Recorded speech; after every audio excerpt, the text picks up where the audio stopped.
pretty exciting to not only race it for the first time, but to win it for the first time. But do you want to explain in your own words what happened and how did you win Dirty Warrny? Well, I woke up that morning and I sort of just felt really excited to race, and I'm like, might go in the early break. I just had this urge to just get stuck in. So I messaged my coach and he was like, yeah, actually, maybe that is the best way for you to go about it, seeing as you'd been sick. I'd been sick like the 2 weeks beforehand. So I was just trying to get a bit of a head start so I didn't have to do the peak power on the climb, try and get a head start before the big climb, and then hope that guys sort of come across and I'll be sort of fresher then. And then went for it and found myself up the road. Just put my head down and I got stuck in, just found myself up the road with a massive gap. And I sort of knew that if I kept like putting the fuel in, that I'd still be able to do the effort for like 7 hours. Because I've done it in training a few years prior. I've done 300 watts for 7.5 hours. I sort of knew I could do it if I was on my day and could just keep getting the fuel in. So, and it just happened to come off. So when we looked at what you'd actually ate and you recorded it, like, do you normally record what you eat when you're racing, or was this something new, having like us work together? No, I wouldn't normally record it. I just sort of kind of back calculated in my head a bit, but it'd still be sort of winging it a bit and calculate it all to the gram. Yeah. Yeah. And so some of the questions that I got asked, they're like, can you go over like Tim's crazy numbers from Dirty Warrny? You know, like we know how much he had. Like, how did he eat 138 grams of carbs an hour? Like, did you take more than that? Did you have all that on you, or were you picking that up as you went along? I started with probably around 600 grams on me, so quite a lot, and then picked up another 400, 500 grams probably from the feed zones along the way. So like for people who are interested in the numbers, so overall during the race, you ate 4,620 calories in the whole race.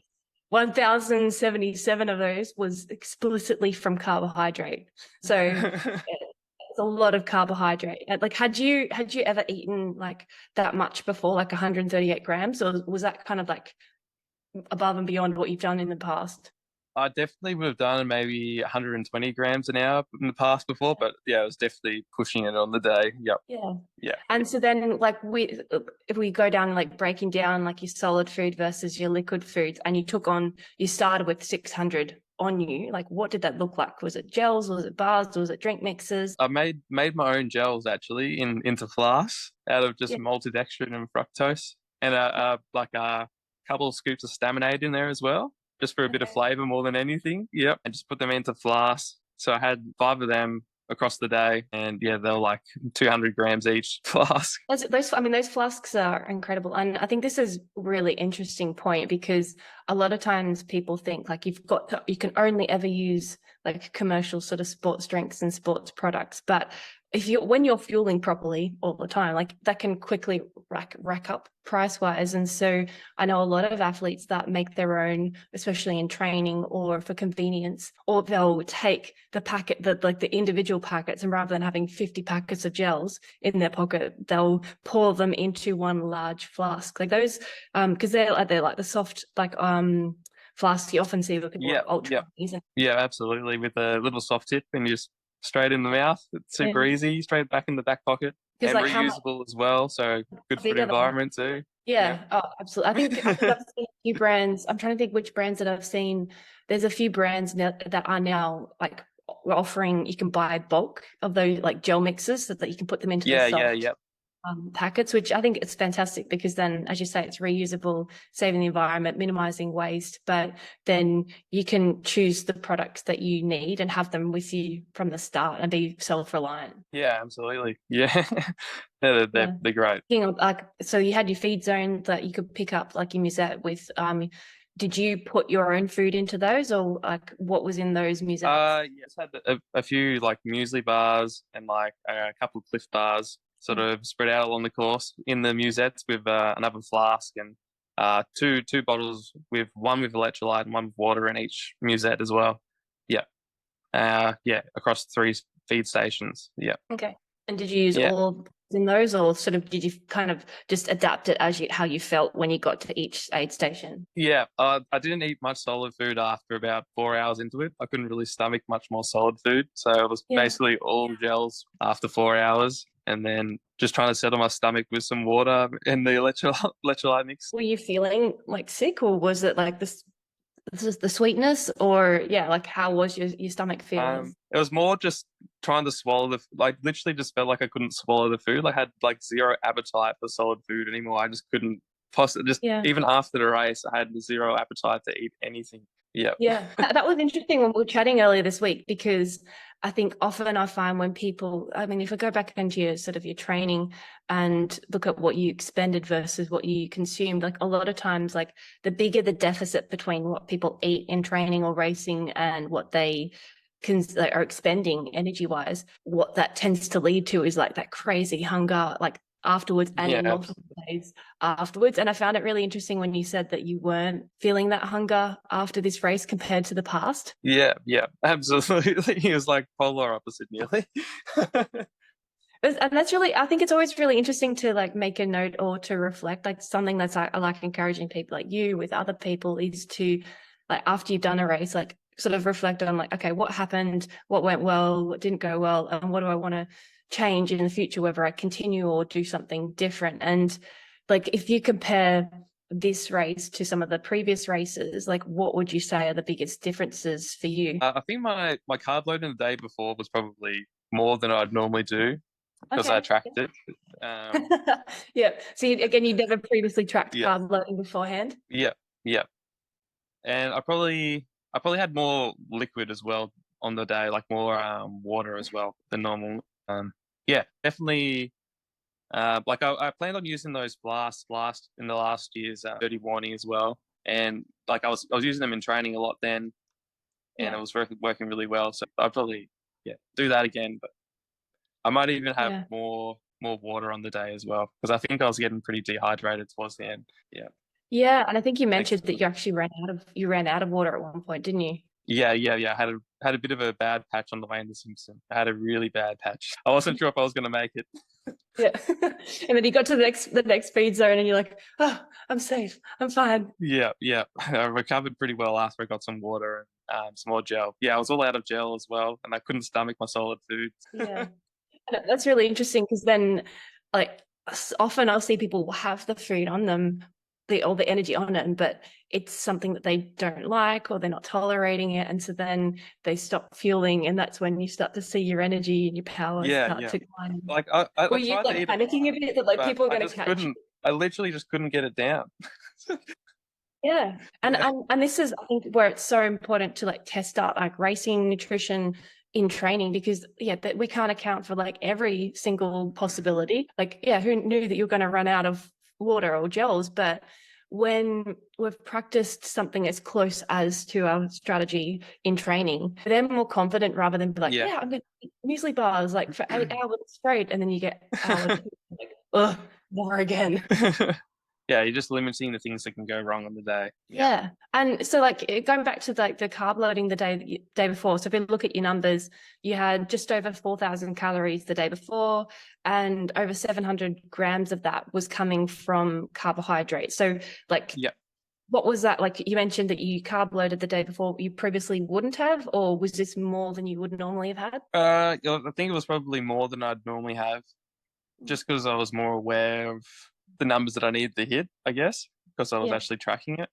Yeah. I sort of had like a bit of a shake off the bike, which was like 100 grams of carbs and some whey protein, and then I had like eggs and rice like an hour later, and then I had some creamed rice another hour after that. I can't remember the last thing I had was after that. This is where writing it down and having a record of it is so helpful, because then you can see like, okay, what did I do? How to make you feel? And what, like carb loading that day before, it helps compensate for the difference between what you eat on the day and what you're actually expending. Because like when you look at like what you actually expended on the day, there's still a huge deficit between what you consumed. Like, you consumed for over 4,000, but your body expended nearly 8.5.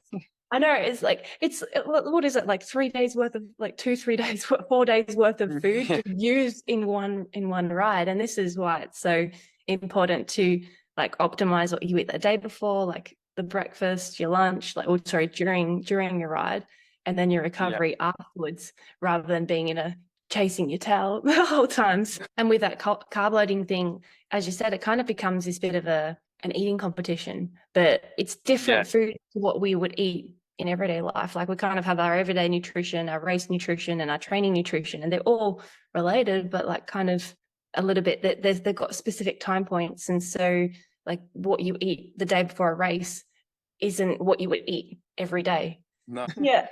I So like, was how's it trying different? to go lower fiber as well, like for all the climbing as well. So I was trying to keep the weight low. I was low for that as well. So it was just really simple food, really unenjoyable actually, but Oh, that's interesting. Yeah, like unenjoyable because you're like trying to force it, or because there was like no veg or no like the low fiber. just plain. Yeah. I mean, I know so many riders that will be just like, okay, yeah, rice and eggs 3 meals the day before, because like it's simple, I can get it anywhere and I don't have to think about it. But as you say, it's boring. It's boring, plain, and it was a bit of a chore, the eggs and rice. Yeah. But like, as you say, then it's low fiber, and like if we lower our fiber intake for a day or two before, like that can affect like your weight as in a number, because there's less gut contents in your stomach, and so like sometimes that can be up to 1.5 kilos depending on how much veg. But it's not, I think sometimes this is where people get fixated on numbers. I'm like, well, it's not, you haven't lost like actual weight, it's just that there's nothing in your stomach. Yeah, you're right there. Yeah, absolutely. Yeah. And so then, like, if we think about like how you felt like after your race, you mentioned during you weren't feeling particularly hungry, and then you mentioned afterwards you weren't feeling particularly hungry when you finished as well. Like, is that normal for you to have no appetite once you finished? No, I'd normally be pretty hungry. Like, but on the day, I didn't get hungry until like 8-9 o'clock at night. Yeah, it was a long time after finished riding. Yeah. I find it fascinating as well that like sometimes like the more you eat in your races, in your rides, then it kind of just like, it's not that it suppresses your appetite, but it just normalizes it so that you don't get off the bike and be like, give me the food, where is it? I'm going to eat everything in sight. Yeah. And did you feel like normal levels of appetite like the day after, or did you start feeling hungrier? The day after I wasn't super hungry either, but then like the day after that, it sort of came on all at once a bit. Yeah. And so I think sort of normal. Your body is just like trying to get back in balance. So I think it's pretty normal. Yeah, it sort of tells you, try to keep you in balance. So you're sort of just got to listen to your body a bit. Yeah. Amazing. So is your plan, using these like 130, you're planning to sort of aim for the same amount, or like going into your next races, do you think you'll use a bit less solid food and keep going with more gels in the future? I think it probably depends on the race, like, and the intensity maybe during the race. Like if the race is off and like you're in the bunch and you're not up the road, like just like riding as hard as you can in a breakaway, then maybe have more solid food even during the race. I probably would. And then when the race is on, then hit the gels. But probably use a lot of gels going forward. Like it worked pretty well. Like I got stomach it, so no problems. Like and I think once you've done it and you've got that record of it and you've got proof, you've got that evidence that gives you confidence, like, oh, this is actually working. And this is where I always encourage people like to make notes and record things. I don't think you need to be recording or tracking all the time 24/7, but for specific training sessions or specific races, like if you've got a record, you can go back and like, okay, what did I do? What happened? What worked? What didn't work? Versus being like, oh, I think that worked. Like maybe it didn't. Like essentially like an educated guess. And as you say, like it's really like each race is going to have different challenges and different intensities, different demands. And so like, do you think like in this situation, you started actually being a bit more proactive with thinking ahead of what you're going to eat beforehand and during. Is that something that you'd continue doing for like all your training and races going ahead? Yeah, absolutely. Yeah. Yeah. I think going forward, I'll definitely be aiming for at least 120 grams an hour in most races. I think just because I know that I can handle it pretty easily, even after doing like nearly 140s Yeah. with no upset. Yeah. Yeah. Yeah. And then like, I think you mentioned about having kind of options or like a little bit more than you think you're going to need just in case. Like, have you ever dropped stuff or like lost nutrition during races? Yeah. I've lost but I've been putting nutrition in my bottles before. I've lost it like during gravel races, so like there was no chance I was putting any nutrition in my bottles at the Yeah. Dirty Warrny. Yeah. I've made that mistake before, and it did I know, cost me.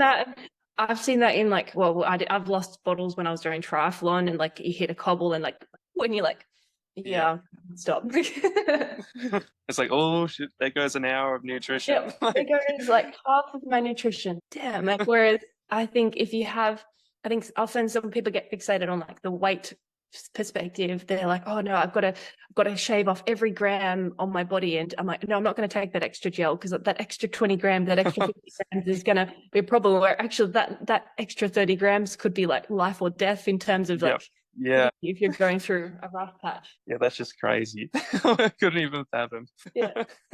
So if we think about like solid food, like what's your favorite solid food to eat in training, in racing? Is it the same or is it different? I actually really like peanut butter on the English muffin during like easy riding.